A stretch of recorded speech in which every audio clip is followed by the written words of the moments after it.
বাংলাদেশ সময় সোমবার সন্ধ্যা 7:30টায় মার্কিন পররাষ্ট্রমন্ত্রী ও প্রধান উপদেষ্টার মধ্যে এই ফোনালাপ হয় বলে প্রধান উপদেষ্টার প্রেস উইং জানায়।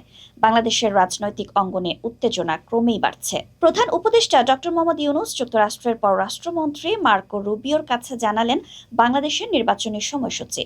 যুক্তরাষ্ট্রের পররাষ্ট্রমন্ত্রী মার্কো রুবিওর সঙ্গে আলোচনায় তিনি আরও বলেন, বাংলাদেশে আগামী জাতীয় নির্বাচন 2026 সালের শুরুতেই অনুষ্ঠিত হবে। তিনি আরও জানান, বর্তমান সরকার যে প্রক্রিয়ায় এগোচ্ছে তাতে করে নির্বাচন শান্তিপূর্ণভাবে হবে বলে আশা করা যায়। তবে গণতান্ত্রিক ব্যবস্থা যেন টিকে থাকে সেজন্য আন্তর্জাতিক সহায়তা প্রয়োজন বলেও মন্তব্য করেন তিনি। এই আলোচনায় যুক্তরাষ্ট্রের পররাষ্ট্রমন্ত্রী মার্কো রুবিও বাংলাদেশে গণতন্ত্র, মানবাধিকার এবং শ্রমিক অধিকারের বর্তমান অবস্থা নিয়েও উদ্বেগ প্রকাশ করেন। তিনি বলেন, একজন নোবেল বিজয়ী ও সমাজ উদ্যোগের পথিকৃৎ হিসেবে ডক্টর ইউনূসের মতামত আন্তর্জাতিক পরিসরে গুরুত্ব পায়। বিশ্লেষকরা মনে করছেন, এই বক্তব্য শুধু রাজনৈতিক নয়, বরং আন্তর্জাতিক মহলে বাংলাদেশের নির্বাচনী প্রস্তুতি ও রাজনৈতিক পরিস্থিতি নিয়ে নতুন করে আলোচনার সূত্রপাত ঘটাতে পারে। এখন দেখার বিষয় এই মন্তব্যের পর দেশের রাজনীতি অঙ্গনে কি প্রতিক্রিয়া আসে। আপনারা কি মনে করেন প্রধান উপদেষ্টা ডক্টর ইউনূসের এই বক্তব্য বাংলাদেশের রাজনৈতিক ভবিষ্যতে প্রভাব ফেলবে কি? মতামত জানান কমেন্টে। আর এমন সংবাদ পেতে সাবস্ক্রাইব করুন আমাদের চ্যানেল।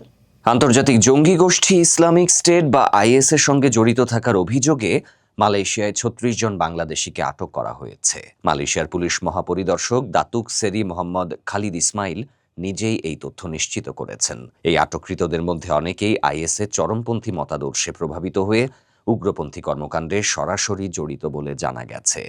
মালয়েশিয়ার security offences special measures act 2012-র আওতায় তাদেরকে আটক করা হয়েছে। মালয়েশিয়ার পুলিশ মহাপরিদর্শক খালিদ ইসমাইল জানিয়েছেন, আটককৃতদের মধ্যে কয়েকজনকে ইতোমধ্যেই বাংলাদেশে ফেরত পাঠানো হয়েছে। তবে এখনও বেশ কয়েকজন পুলিশের হেফাজতে রয়েছেন এবং তদন্তের স্বার্থে তাদের জিজ্ঞাসাবাদ চলছে। এ বিষয়ে বিস্তারিত তথ্য শিগগিরই একটি সংবাদ সম্মেলনের মাধ্যমে জানানো হবে বলে তিনি জানিয়েছেন। এই ঘটনা নিঃসন্দেহে মালয়েশিয়ায় কর্মরত বাংলাদেশি এবং তাদের পরিবারে নতুন করে উদ্বেগ আর আতঙ্কের সৃষ্টি করেছে। এই আইএসের মতাদর্শে প্রভাবিত হয়ে একটি চরমপন্থী নেটওয়ার্ক গড়ে তোলার অভিযোগে এই 36 জন বাংলাদেশিকে আটক করে দেশটির পুলিশ। মালয়েশিয়া স্বরাষ্ট্রমন্ত্রী দাতুক সেরি সাইফুদ্দিন নাসুতিয়ন ইসমাইল জানিয়েছেন, এই সমন্বিত নিরাপত্তা অভিযানটি গত 24 এপ্রিল থেকে শুরু হয়েছিল। সেলাঙ্গর ও জোহর প্রদেশে 3টি ধাপে এই অভিযান চালানো হয়। আটককৃত 36 জনের মধ্যে 5 জনকে সন্ত্রাসবাদ সম্পর্কিত অপরাধে মালয়েশিয়ার শাহ আলম ও জোহর বারু সেশন কোর্টে অভিযুক্ত করা হয়েছে। এটি প্রমাণ করে যে তাদের বিরুদ্ধে গুরুতর অভিযোগ রয়েছে। এছাড়া 15 জনকে দেশে ফেরত পাঠানোর নির্দেশ দেওয়া হয়েছে, যার অর্থ তারা মালয়েশিয়ায় আর থাকতে পারবেন না। বাকি 16 জন এখনও তদন্তাধীন রয়েছেন। তাদের বিষয়েও দ্রুত সিদ্ধান্ত নেওয়া হবে বলে মনে করা হচ্ছে। মালয়েশিয়ার পুলিশের স্পেশাল ব্রাঞ্চের গোয়েন্দা তথ্য বলছে, এই বাংলাদেশি গোষ্ঠীটি মালয়েশিয়াতে আইএসের আদলে নতুন সেল তৈরি করার চেষ্টা করছিল। তাদের মূল উদ্দেশ্য ছিল নিজ সম্প্রদায়ের মধ্যে চরমপন্থী মতাদর্শ প্রচার করা, সন্ত্রাসী কার্যকলাপের জন্য অর্থ সংগ্রহ করা এবং নিজ দেশে সরকার উৎখাতের পরিকল্পনা করা। তথ্যটি অত্যন্ত গুরুতর এবং এটি আন্তর্জাতিক নিরাপত্তার জন্য এক বড় হুমকি। আজ ইতিহাসের এক গৌরবময় ক্ষণ। 1 বছর আগে এই জুলাই মাসে আমাদের শিক্ষার্থীরা যে আন্দোলন শুরু করেছিল তা এক অভূতপূর্ব গণ অভ্যুত্থান রচনা করে আমাদের মুক্তির স্বাদ দিয়েছিল। জুলাই ছিল দেশের গণতন্ত্র পুনরুদ্ধারের লড়াই এক অমোঘ ডাক, এক জনতার জাগরণ। সেই আন্দোলনের মর্মবাণী ছিল ফ্যাসিবাদের বিলোপ করে নতুন বাংলাদেশ বিনির্মাণ, রাষ্ট্রকে জনগণের হাতে ফিরিয়ে দেওয়া। আজকে আমরা সেই জুলাই গণ অভ্যুত্থানকে স্মরণ করার অনুষ্ঠানমালা নিয়েছি। সেটা শুধু ভাবাবেগের বিষয় নয়, ক্ষোভ প্রকাশের বিষয় নয়। আমরা 16 বছর পরে বিরাট বিদ্রোহ ঘোষণা করেছিলাম যে অভ্যুত্থানের মাধ্যমে, এবং যে কারণে অভ্যুত্থান হয়েছিল তাৎক্ষণিক যেটা টার্গেট ছিল সেটা আমরা অর্জন করেছি। কিন্তু তার পেছনেও ছিল একটা বিরাট স্বপ্ন, নতুনভাবে রাষ্ট্র ব্যবস্থা বিনির্মাণ, নতুন বাংলাদেশ বিনির্মাণ। আমরা প্রতি বছর এই সময়কালটা উদযাপন করব, যাতে পরবর্তীতে 16 বছর আমাদের অপেক্ষা করতে না হয় আবার এই অভ্যুত্থান করার জন্য। আমরা প্রতি বছর এটা করব, যাতে কোনো স্বৈরাচারের কোনো চিহ্ন দেখা গেলে সেটা তাৎক্ষণিকভাবে আমরা বিনাশ করতে পারি। সেটার জন্য এটা অত্যন্ত গুরুত্বপূর্ণ।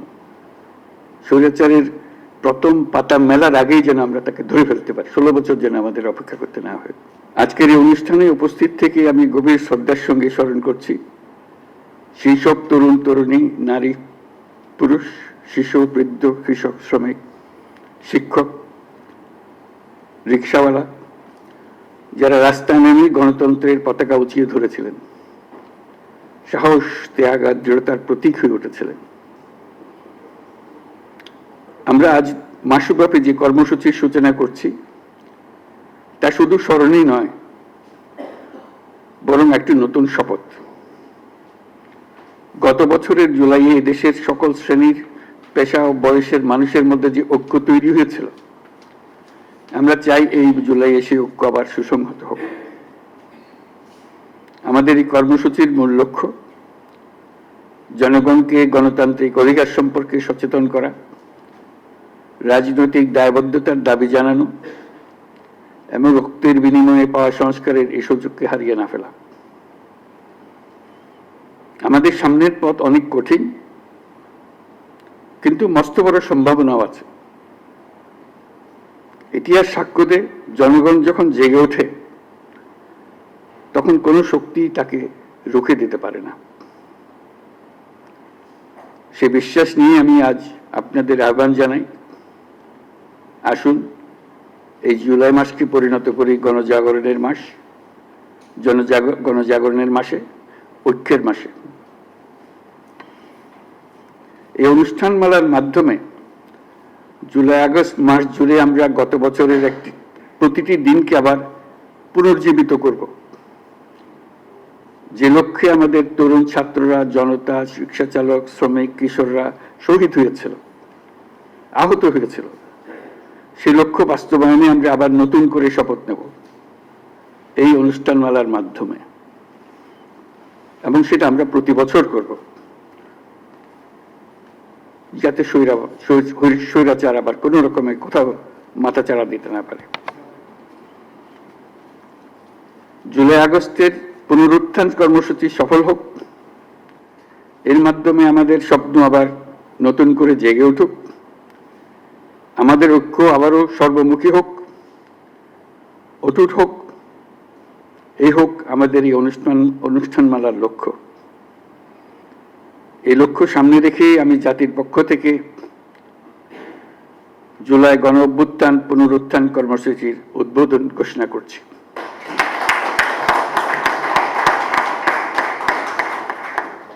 মহান আল্লাহ আমাদের সহায় হন। সবাইকে এই অনুষ্ঠানে সকল উদ্দীপনা নিয়ে অংশগ্রহণ করার জন্য আহ্বান জানাচ্ছি। আল্লাহ হাফেজ।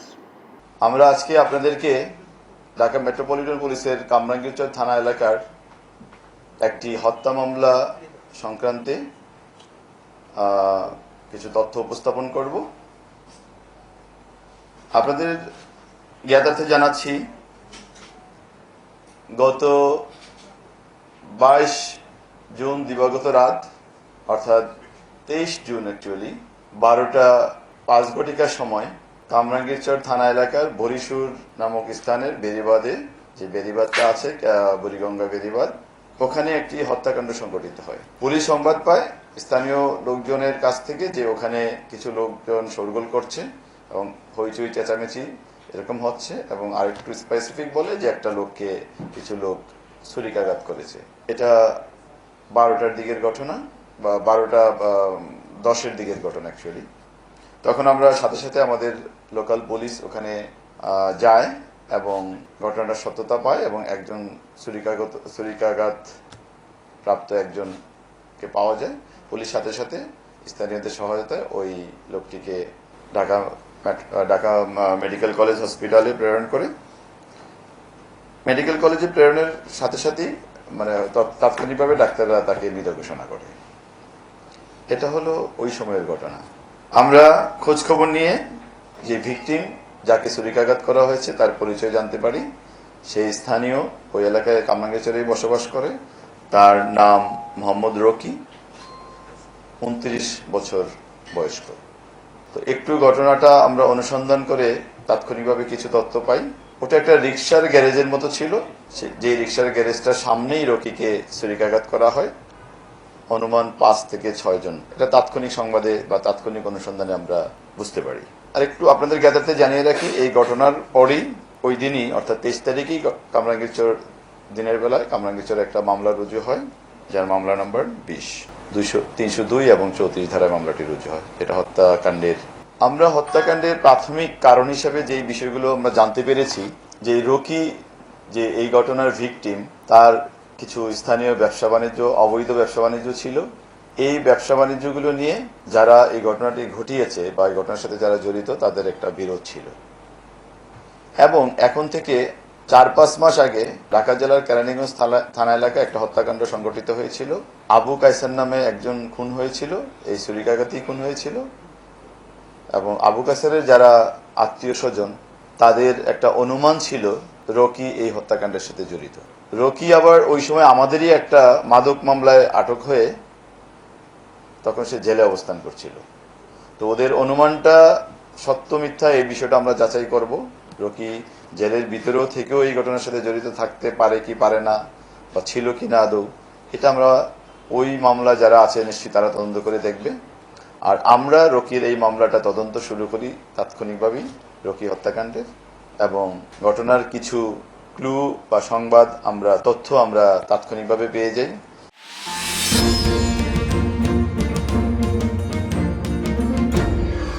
যুক্তরাষ্ট্রের পররাষ্ট্রমন্ত্রী মার্কো রুবিও সোমবার প্রধান উপদেষ্টা ডক্টর মোহাম্মদ ইউনূসের সঙ্গে টেলিফোনে কথা বলেছেন।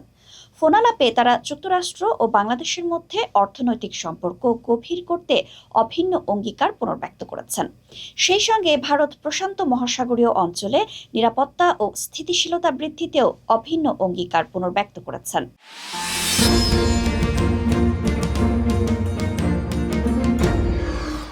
আমার 17 বছর ছেলেকে এই স্বাধীন দেশে যেভাবে গুলি করে হত্যা করেছে, এর বিচারটাই আমি 1 বছর হয়ে গেছে, আমরা এখনো কোনো খুনির বিচার আমরা দেখতে পাই নাই।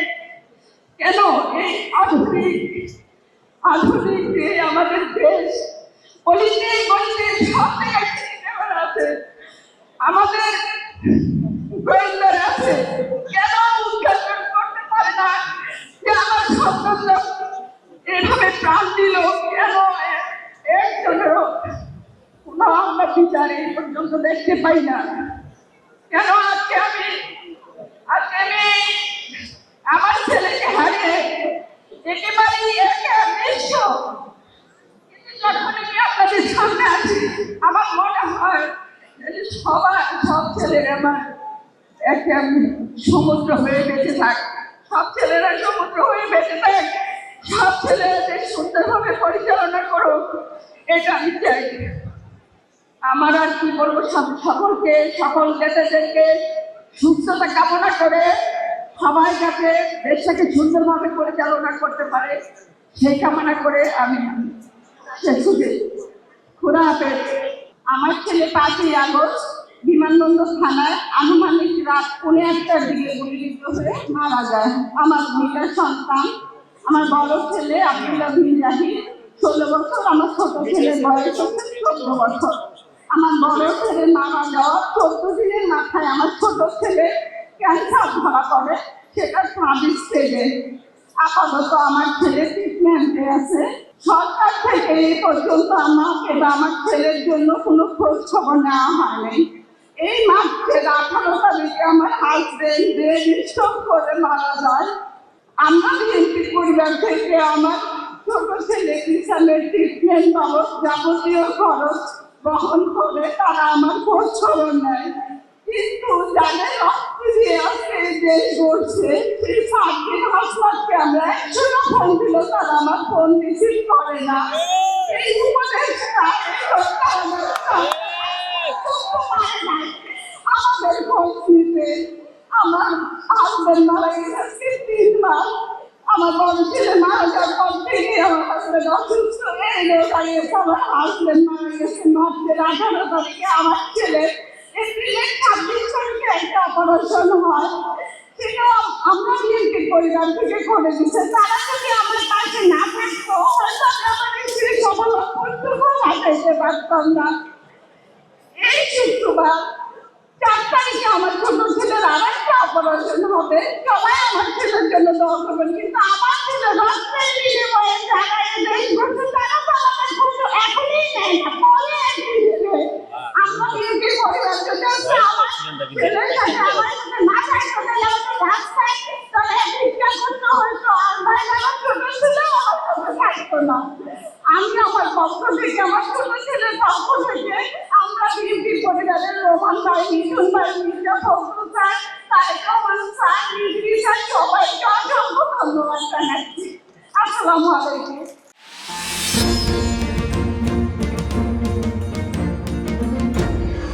আমরা কি আমাদের বাবাদের ফিরত পাবো না? আমরা কি স্বাধীনভাবে আসতে পারবো না? আমার ভাইকে আমার বাবার মুখটা দেখতে পারবে না।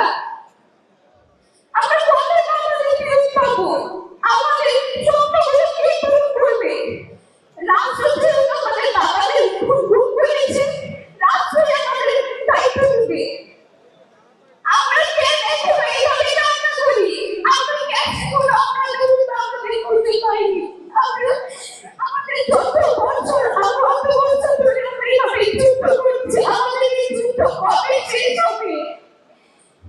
এই সরকারের কাছে অনেক কিছু আছে যে আমাদের বাবাদের হয়তো আমাদের খুঁজে দিবে, এটা বিচার করবে, কিন্তু এখন দেখছি এমন কিছুই না। আমি আমার বাবাকে ফেরত চাই, আমি আর কাটা করতে চাই না। আমার বাবাকে আমি জয় করতে চাই, আমাদের সব সম্পর্কে পূরণ করবে। আমি আমার বাবাকে ফেরত চাই। আমি এই ঘুম যন্ত্রণা নিয়ে আর থাকতে চাই না। এটা কেন না হয়নি, তাহলে ঘুম বাইরে ফেলবে। আশা করি তারেক রহমান চাচু আমাদের বাবাদের খুঁজে দিবে, খুঁজে না দিতে পারলো এটার বিচার করবে যে আমাদের বাবাদের কেন গুম করা হয়েছিল। দল করা তো কোনো অপরাধ না, দল সবাই করে, এটার জন্য যেভাবে এভাবে গুম করে রাখবে এটা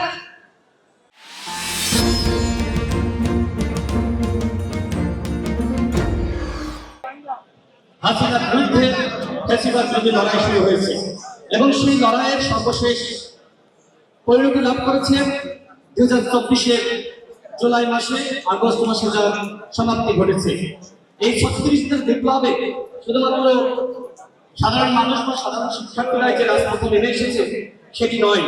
যদিও অনেকে বলে থাকেন যে এই আন্দোলনে রাজনৈতিক দলগুলোর সেরকম ভূমিকা নাই, দলগুলো আসলে কিভাবে কাজ করেছে আমার নিজেরও ছোট্ট অভিজ্ঞতা রয়েছে, আমি আপনাকে সেটি শেষ করতে চাই। এখানে বিএনপি জাতীয় স্থায়ী কমিটির সদস্য সালাউদ্দিন ভাই আছেন, তিনি সেই সময় ভারতে নির্বাসিত অবস্থায় তার সাথে আমাদের কথা হয়। আমি তাকে বলি যে ভাই, যেহেতু রাজনৈতিক আন্দোলন করে কোনোভাবেই সরকার ঘটানো যাচ্ছে না, কোটা সংস্কার আন্দোলন, যে আন্দোলনের নেতৃত্ব আমরা 2018 সালে দিয়েছি, আবারও হাসিনা কোটা ফিরিয়ে এনেছে, ছাত্র জনতা রাজপথে নেমেছে, এই আন্দোলনের রাজনৈতিক দলের সম্পৃক্ততা বাড়ানো যায় কিনা আপনি জনাব তারেক রহমানের সাথে কথা বলেন। তিনি জনাব তারেক রহমানের সাথে কথা বলেন। এরপর অনেক ইতিহাস রয়েছে। জুলাই গণ অভ্যুত্থানে বিএনপি, গণ অধিকার পরিষদ সহ যারা যুগপৎ আন্দোলনে লড়াই করেছে তারা সবাই ভূমিকা রেখেছে। আমি সর্বশেষ বলবো, যখন আন্দোলনটা থেমে গিয়েছিল, যখন মানুষ আর রাজপথে নামতে পারছে না, তখন কিন্তু রাজনৈতিক দলগুলো তাদের কিন্তু ভূমিকা রাখতে হয়েছে। আইনজীবীরা নেমে এসেছে হাইকোর্টের সামনে, আপনারা দেখেছেন ঢাকা বিশ্ববিদ্যালয় থেকে লুৎফাত ছাত্ররা নেমে এসেছে, এরা কিন্তু কোনো না কোনো দলের সাথে সম্পৃক্ত। অর্থাৎ যখন হাসিনা মানুষকে গুলি করে নির্বিচারে হত্যা করছে, মানুষের মধ্যে আতঙ্ক ছড়িয়ে পড়েছে, তখন যে পলিটিক্যাল ফাইটটা দিতে হয়েছে, তখন পুলিশের বিরুদ্ধে যে প্রতিরোধ করে তোলা হয়েছে, সেটা কিন্তু সাধারণ মানুষকে স্বৈরাচার মুক্ত হয়েছে, বেশিরভাগ মুক্ত হয়েছে, কিন্তু দেশকে এগিয়ে নিয়ে যাওয়ার দায়িত্ব হল রাজনৈতিক নেতৃবৃন্দ। সুতরাং আপনাদের সুচিন্তিত মতামত এবং রাজনীতিকে কিভাবে এগিয়ে নিয়ে যাবেন, আমরা যাতে এমন কোনো ব্যর্থতা দায় যাতে আমাদের দিকে না আসে। বাবার কাছে উচ্ছল উচ্ছল শিশু চোখের ভবিষ্যৎ, বাংলাদেশের সম্ভাবনা। কালে কপালে বাংলাদেশের মানচিত্র আঁকা কিশোরী তরুণীরা সেই মুক্ত বিভঙ্গ যেন।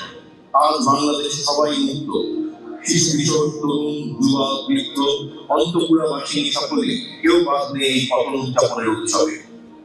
আজ বৈষম্য শিকার আমরা আমাদের আজকে চিকিৎসা হবে না, আমাদের ক্ষেত্রে আমাদের যারা আহত ভাই আছে তাদেরকে হাসপাতালে ঢুকতে দেয় না। ঠিক আছে, আপনাদের প্রতি আমাদের জাতীয়তাবাদী বিকাশ আমার আকুল আবেদন যে আপনারা আমাদের হাসপাতালে গিয়ে দেখেন আসলে আপনারা আমাদের সবসময় দেখেন আমরা কিন্তু আপনাদের প্রায় আত্মীয় বলি যে আপনারা আমাদের খুব সবল দেন। আমাদের ঈদের আগে হাসপাতালের ডিরেক্টর বলছে তোমরা বাড়িতে যাও, এমনি সাথে ঈদ করো, ঈদ করার পরে আমরা আবার করার আশা এটা আমরা ভর্তি নিব। কিন্তু ওনারা আমাদের আর ভর্তি নেয় নাই, ওনারা আমাদের ভর্তি নেয় নাই, আমাদের আউটডোরে দূরান্তরে চিকিৎসা করতে আছে। আমার অনেক প্রায় আসতে ভাই এসে হাসপাতাল ঢুকতে পারে না। জাতীয় চক্ষু বিজ্ঞান ইনস্টিটিউটে আমাদের একটা আলোচনা কিন্তু ঢুকতে পারে না, কোনো চিকিৎসা হইতেছে না। আসলে আমরা কি ওই সময় চিকিৎসা আমরা দেশের কাছে চলে গেছি। আমরা যেন কারোর সাথে হাত ছেড়ে দেব, আল্লাহর কাছে তোমাকে আমরা চাই। আমরা কিন্তু সেই নেতার রাজনীতি করি, আমরা কিন্তু ভয় পাই না, আমরা ভয় পাই নাই। আমরা এই দেশ স্বাধীন হয়েছে, নতুন করে স্বাধীন হয়েছে, কিন্তু সর্বোচ্চ ত্যাগ কিন্তু শহীদ প্রেসিডেন্ট জিয়াউর রহমানের পরিবারের বন্ধুরা আমার। তাদের থেকে ঠিক থাকে আমাদের ছোটখাটো কষ্ট আমরা ভুলে যাই। আর যারা শহীদ হয়েছেন, শহীদ পরিবার আছেন, আপনাদেরকে বলে দিতে চাই, আপনারা কখনো মন খারাপ করবেন না, আপনারা কখনো ঘাবড়ে যাবেন না। আপনারা জীবনে রাখবেন, যদি তারেক রহমান বেঁচে থাকে, তারেক রহমান ভালো থাকে, তাহলে এই দেশ ভালো থাকবে, আপনারাও ভালো থাকবেন বন্ধুরা আমার। দেখলাম আমার ঘুম আসে না, যখন ওই আয়না করে দৃশ্যটা দেখি কিভাবে একটা মানুষ এখানে থাকতে পারে বছরের পর বছর। কিন্তু কাচাকুচি করে ভাবছিলাম হয়তো আমার বাবা সেখান থেকে ফিরে আসবে, কিন্তু আমার বাবাকে সেখান থেকে অনেকেই ফিরে আসলাম, বাবা ফিরে আসেননি। আজকে আমি এইচএসসি পরীক্ষা দিয়ে এখানে এসেছি, কথা ছিল বাবা সাথে যাবেন আমার হলে, কিন্তু বাবার খোঁজে বাবার বিচারে আমি আজকে পরীক্ষা দিয়ে এই অনুষ্ঠানে এসেছি বাবার বিচার চাইতে। আমার বাবাকে এরকম নৃশংসভাবে তারা গুম করেছে এবং তাদের গুম করা ব্যক্তিদেরকে তারা আয়না করে রেখেছে, আয়না করে বিভৎস চিত্র আমরা দেখেছি সবাই। তারা কিছুটা নষ্ট করতে চাইলেও আমরা যেই অ্যাকচুয়াল যে আয়না ঘর কেমন ছিল, কতটা বিভৎস ছিল সেটা আমরা দেখেছি।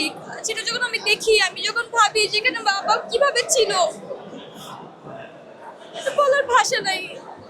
দেখলাম আমার ঘুম আসে না, যখন ওই আয়না করে দৃশ্যটা দেখি কিভাবে একটা মানুষ এখানে থাকতে পারে বছরের পর বছর। কিন্তু কাচাকুচি করে ভাবছিলাম হয়তো আমার বাবা সেখান থেকে ফিরে আসবে, কিন্তু আমার বাবাকে সেখান থেকে অনেকেই ফিরে আসলাম, বাবা ফিরে আসেননি। আমরা আশায় ছিলাম যে আমার বাবা ফিরে আসবেন। আজকে 11 মাস আজকে, কিন্তু আমার বাবার কোনো খোঁজ এই অন্তর্বর্তীকালীন সরকার দিতে পারেনি। তারা গুম কমিশন করেছে, কিন্তু সেখান থেকে আমাদেরকে কিছু জানানো হয়নি যে বেঁচে আছে নাকি নেই। 2011 সালে নিখোঁজ হয়েছে, 14 বছর হয়ে গেল। তো আমরা তো আশায় ছিলাম 5 আগস্টের পর থেকে যে হয়তো একটা সন্ধান জানতে পারবো। গুম পরিবারদের কষ্টটা আসলে কাঁচা, কারণ আমি বলবো কারণ আমরা মানুষ মারা গেলে আমরা জানি যে সে আর কখনো ফিরে আসবে না, আমরা একটা সময় যে মুভ অন করতে পারি, কিন্তু যারা গুম তাদের তো আসলে আমরা জানি না তারা ফিরে আসবে না কিনা। এই 14টা বছর মনে হচ্ছে অনেক বছর, কিন্তু আমরা তো এই 14টা বছরই কাটিয়েছি অপেক্ষায়। এই অপেক্ষা শেষ কবে হবে আমরা জানি না।